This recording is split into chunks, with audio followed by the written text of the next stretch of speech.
History is more than just dates and names. It's a tapestry woven with triumphs and tragedies, victories and defeats. While we often celebrate the bright spots, the dark corners hold equally important lessons. These are the stories of humanity's failures, moments where our better angels faltered. These dark chapters can be uncomfortable to confront. They challenge our perceptions of the past and ourselves, yet understanding these events is crucial. They reveal uncomfortable truths about human nature, the fragility of civilization, and the ever-present potential for darkness to resurface. In the annals of history, alongside well-known tragedies lie lesser-known events that cast long shadows. These events, often shrouded in silence or minimized, hold profound lessons about prejudice, power, and the human capacity for cruelty. By shining a light on these dark corners of our past, we gain a deeper understanding of the forces that have shaped our world. We learn from the mistakes of those who came before us, and hopefully, we can chart a better course for the future. Why delve into these painful episodes? Why bring to light the shadows of our past? Why not focus on the positive aspects of human history, the triumphs, the celebrations, the moments of collective joy? The answer is simple but profound. Understanding our past, in its entirety, is essential to building a better future. Every chapter, every event, whether joyous or tragic, shapes the world we live in today. Ignoring or minimizing dark historical events allows the wounds of the past to fester. These unhealed wounds can influence our present and future in ways we might not even realize. It perpetuates ignorance, fosters denial, and hinders our ability to learn from past mistakes. By not acknowledging these events, we risk repeating them. Acknowledging these events, no matter how uncomfortable, is crucial for several reasons. It is a step towards healing and understanding. Firstly, it honors the victims. It gives them the recognition they deserve. By remembering their stories and giving voice to their suffering, we ensure that their experiences are not forgotten. Their stories become a part of our collective memory. We acknowledge the injustices they faced and affirm their humanity. This acknowledgement is a powerful act of respect and remembrance. Secondly, it helps us understand the roots of contemporary issues. The past is a mirror reflecting the complexities of our present.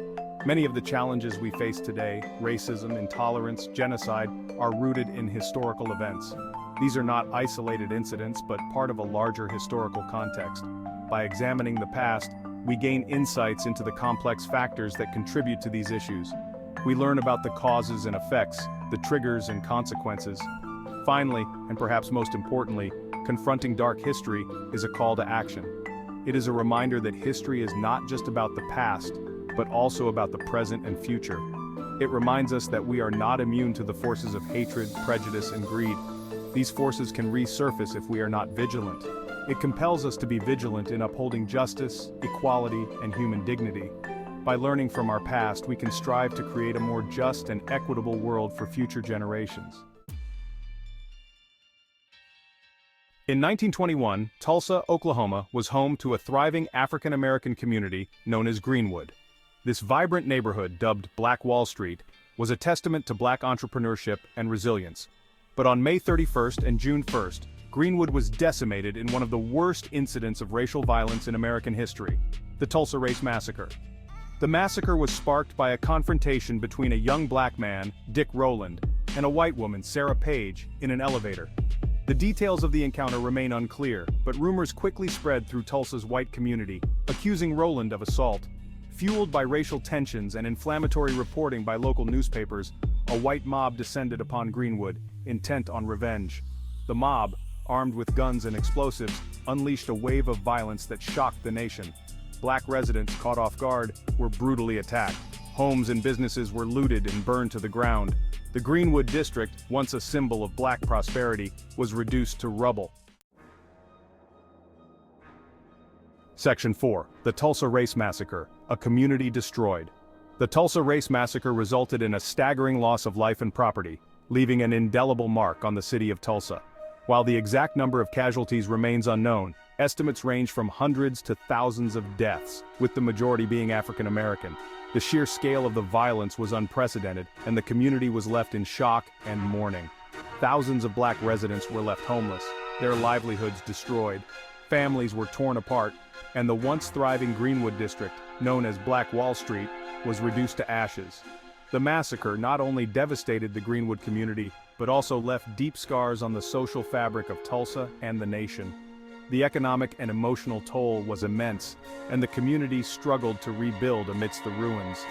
Despite the horrific nature of the event, the Tulsa Race Massacre was largely ignored by mainstream media and omitted from history books for decades. This erasure contributed to a lack of awareness and understanding of the true impact of the massacre. Survivors were often reluctant to speak about the trauma they witnessed, and the city of Tulsa itself seemed hesitant to acknowledge the dark chapter in its past. This collective silence only deepened the wounds and hindered the healing process. This silence and denial allowed the wounds of the massacre to fester for generations. The pain and loss were passed down through families, leaving a legacy of grief and unresolved trauma. However, in recent decades, there has been a growing movement to uncover the truth about the Tulsa Race Massacre and seek justice for the victims. Efforts to educate the public and commemorate the victims have gained momentum. Survivors have begun to share their stories, and historians have worked tirelessly to document the events and their aftermath. These efforts have brought renewed attention to the massacre and its lasting impact, fostering a sense of hope and reconciliation. Section 5. Internment of Japanese Americans, a Stain on Freedom. The attack on Pearl Harbor on December 7, 1941, plunged the United States into World War II. In the wake of the attack, fear and suspicion gripped the nation, particularly directed towards Japanese Americans. This fear, fueled by wartime propaganda and racial prejudice, led to one of the most shameful chapters in American history, the internment of Japanese Americans. In 1942, President Franklin D. Roosevelt signed Executive Order 9066, authorizing the military to designate military areas from which any or all persons may be excluded. This order, though it didn't specifically target Japanese Americans, was used to justify the forced removal and incarceration of over 120,000 people of Japanese descent from their homes on the West Coast. The majority of those interned were American citizens, born in the United States. They were forced to abandon their homes, businesses, and possessions, given mere days' notice to prepare for an unknown fate. Families were uprooted and transported to hastily constructed internment camps located in remote areas across the country. Section 6. Internment of Japanese Americans, Echoes of Injustice.